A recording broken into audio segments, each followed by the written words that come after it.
guys. Pilipinas sa pamamagitan Today I'm ng playing ganitong guys. mga fiber backbone. We have Ay lahat ng Daddy, Pilipino, Daddy, kahit yung mga nasa malalayo, where's our yung mga real nasa isla, daddy? na hindi ma- Daddy's na hindi in madaling work. puntahan, ay magkakaroon pa rin ng We internet can upang makatulong sa kanilang Can trabaho, talk. upang tumulong sa kanilang Welcome pamumuhay. to the house party. I have your eardrums. Nagbabanggaan muli sa issue ng Makati This Subway Complex. is your eardrums. Stand Director Lance Pimentel may tiniyak sa season finale ng Incognito. Abangan ng iba pa mga balita sa pagbabalik ng TV Patrol.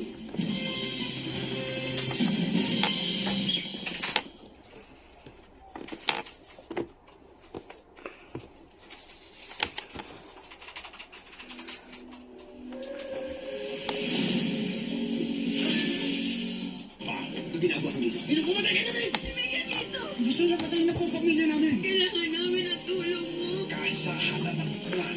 Anong balita ang sabi? 60-40 po. Napakalaki ho ng lamang ni Tanggol. Dapat matapos si Tanggol. Pinapangako. Tinahuli ka namin ako sa mga. At sa nagawa ng karapatan. Bilisan niyo! Halangin niyo! Hindi ko ibibigay sa iyo Ang anak ko, kapag hindi mo binigay ang katawan ni David, mas muna ka pang ililibing kaysa kanya. Inulit ako si David. Ulang siya. Maghahabulan hanggang Pilipinas. Gusto mo? Pwede niyo hindi tayo maabutan. Pagkakaroon mo, pare! Puputukan tayo! Pag-iwalay ulit tayo! Pauliman namin yun!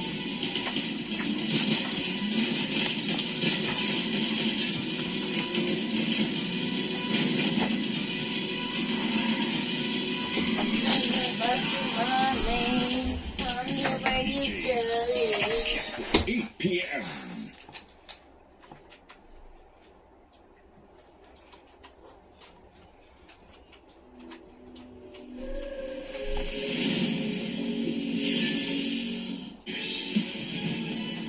Magkatrabaho lang kami ng asawa.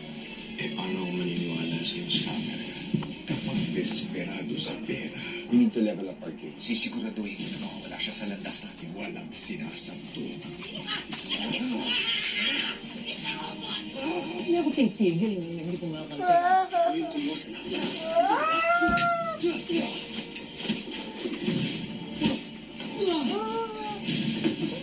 Pera o pamilya, mamili ka. Nagninip ako. Alam mo, mananapos. Iwan ko pa yung nasaktan nila man ako. Sins of the Father, 9:30 p.m. Hey, Daddy, don't throw the penny. Am I gonna kill you? I'm sorry. Akala nyo gumagampi lang si Manila. Hindi. Punta siya may plano sa atin. Pagkamatayan na hindi tayo papayag sa mga plano niya. So yan, alam mo sa sandalo na lumaban pero di na nakauwi. Bibigyan natin ng justisya ang ginawa ng Ilocano. Ginawa nila sa kapatid mo, ginawa nila sa airpads ko, sa ibang kagrupo natin. Kailangan natin pagandaan ang paglusob nila. May kontratang nakatapos sa ulo ko. Sir, kung lulusob sila, bakit di pa natin unahan? Si Greg mismo ang lalapit sa I want glass for Bergna! Ay! Clear, go ahead. Let's do this.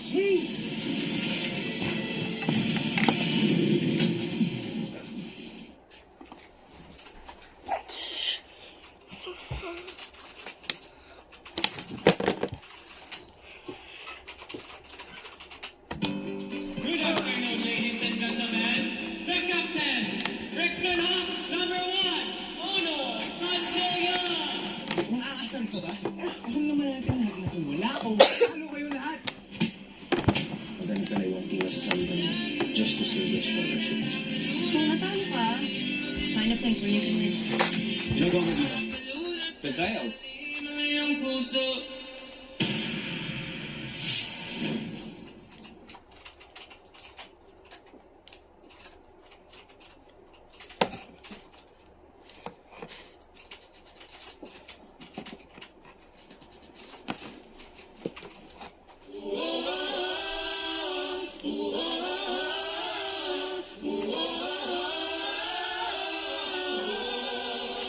Kapamilya forever.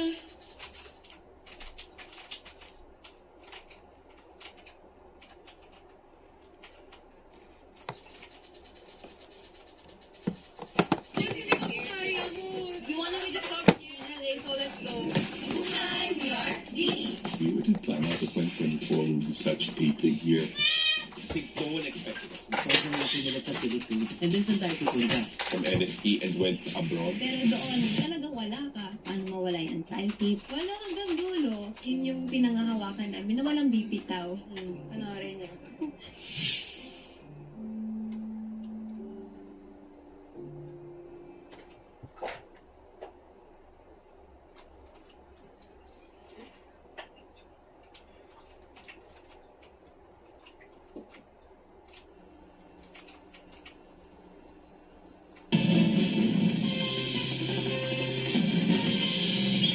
Sinuspindi na ng Land Transportation Office ang lisensya ng driver ng sports car na nag-viral matapos mag-vlog habang nagmamaneho sa EDSA.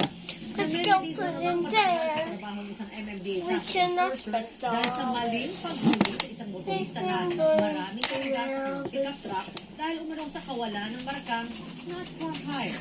At live mula sa EDSA Quezon City Patrol si Johnson Manaban. Johnson, nasa na ngayon yung MMDA enforcer? We cannot put President, sinuspindi na ng MMDA yung kanilang traffic enforcer niya na nag-viral matapos itahin yung driver ng pickup truck dahil sa kawalan ng markings na not for hire. Pero nanindigan ng MMDA na talagang meron na rin Cannot swim dollars. Cheeky little baby. I'm so in love with you. Ooh. Now it's just a time. Sa ngayon. We were so young. Ayan po yung van Papi love a daddy. Ang paniwala kasi ng Day. enforcer dahil kinargahan niya ito ng mga kalakal. Nakarating ito sa Canada ng MMDA at sinabing may mali sa pagkakaunawa ang kanilang enforcer sa nalabag na batas trapiko ng motorista. Ang violation po na hindi po not for hire. We're not the Ang violation po ay koloro. Make me in. Hindi lamang po siguro nakikinig yung aming enforcer noong po Okay. itinuro ito sa kanya kaya hindi niya po We maipaliwanag cannot kung print ano all po ang that. violation. We will No, admit, yes. mali po yung aming enforcer. Kolorong pa rin maituturing ng MMDA ang sasakyan dahil ginagamit umano ito bilang pang-deliver kahit nakarehistro ito bilang pribadong sasakyan. Dagdag ni MMDA Chairman Romando Artes, taong 2024 pa ay may inilabas na silang memorandum na hindi lahat ng kanilang enforcer ay maaaring manita ng kolorong maliban na lang kung mayroong initial traffic violation.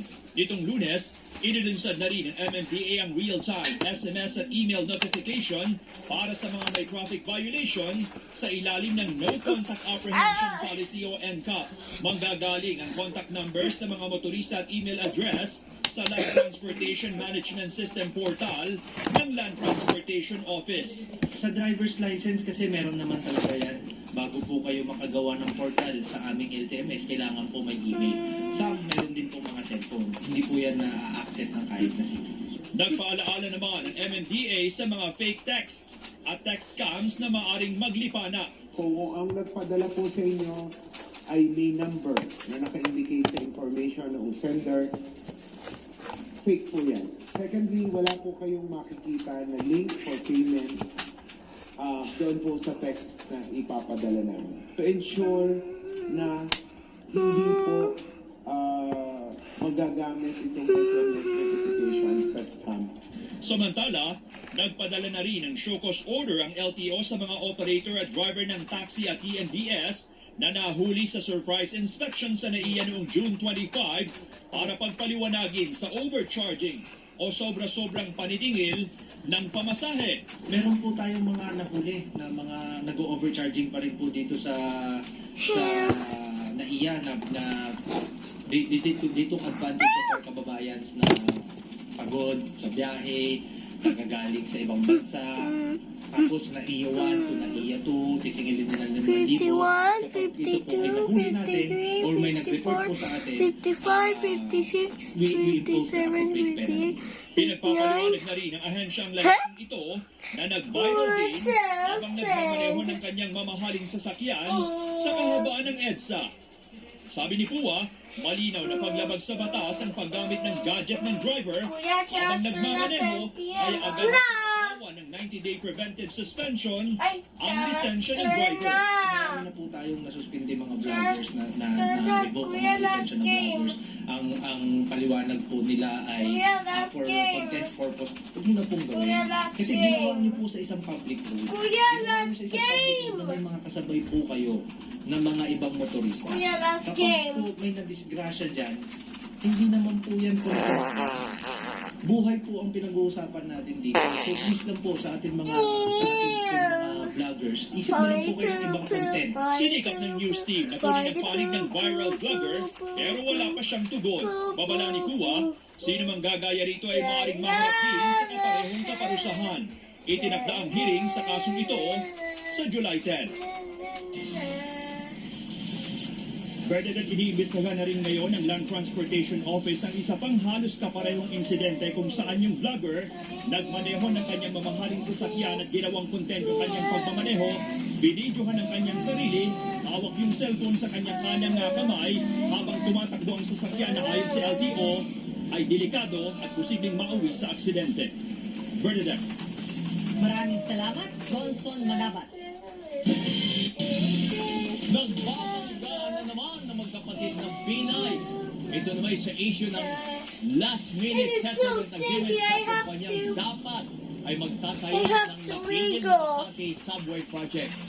Ayon kay Mayor Nancy Pinay, walang nakalaang pondo sa 2025 budget para magbayad. Kaya posibleng maapektuhan ang mga serbisyo ng LGU sa mga residente ng Makati. Buwelta naman ni Abby Pinay, walang mali sa naging kasunduan. Nagpapatrol, Andrea Cahines. Halos 9 na bilyong piso o $160 million. Yan ang halagang kailangang bayaran ng lokal na pamahalaan ng Makati sa kontraktor ng nabulilyasong Makati Subway Project na Philippine Infradev Holdings, Inc. sa ilalim ng settlement agreement na pinasok ng administrasyon ni dating Mayor Abby Binay. Natigil kasi ang proyekto noong 2023 dahil sa inilabas na desisyon ng Korte Suprema na nagdeklara na ang 10 Embo barangays ay sakop ng Taguig City. Pero ang settlement deal na ito ay mismo kinikwestiyon ngayon ng bagong alkalde na si Nancy Binay na nakalaang pondo para rito sa 2025 budget ng Makati. Kaya umaaprobahan ng Singapore International Arbitration Center o SIA ang settlement deal, babala ng LGU, malalagay sa bingit ng alanganin ang pangpinansyal na kalagayan ng lungsod. There is already a certification from the budget department of the city of Makati that there, to that effect, no existing appropriation. Based on that alone, we determined preliminarily that it's a legally flawed agreement and that it is grossly disadvantageous. Mommy, I'll watch low battery. Ayon kay Ramel, balak nila ngayong humingi ng karagdagang oras sa arbitral tribunal para pag-aralan ang kanilang gagawing aksyon ukol dito. Pero iginiit ni dating Mayor Abby Binay na kalkulat sila nagkompromiso sa halagang ito, hamak na mas malaki o $1 bilyong pa. Ito, dagdag niya, magiging daan din ito para mapunta sa pagmamay-ari ng LGU ang Makati City Subway Inc. at maipagpatuloy ang proyekto sa sarili nitong mga kondisyon. Itinanggi din ni Abby Binay ang pahayag ng kapatid na walang pera pambayad ng settlement ang LGU at pinagbintangan nito ng fear-mongering o nananakot lang umano. Ano man ang kahihinatnan ng isyong ito, hiling ng ilang commuter, sana magawan pa rin ng paraan na maituloy ang 11 kilometrong subway project na magkokonekta sa EDSA Ayala hanggang ospital ng Makati. Okay pa din na problem nila mag-find ways sila para matuloy. Kasi mas mapapadali yung pag-uwi, pagpasok ng mga tao because of that. Hiningan rin ng ABS-CBN News ng komento ang subway contractor ng Infradev pero wala pa itong tugon. Andrea Taguines, ABS-CBN News. Sa ibang balita naman, ibinudyag ng whistleblower na si Julie Don Patigongan alias Totoy na mahigit 2 milyong piso kada buwan ang ibinabayad sa mga pulis. Thanks for watching. Bye.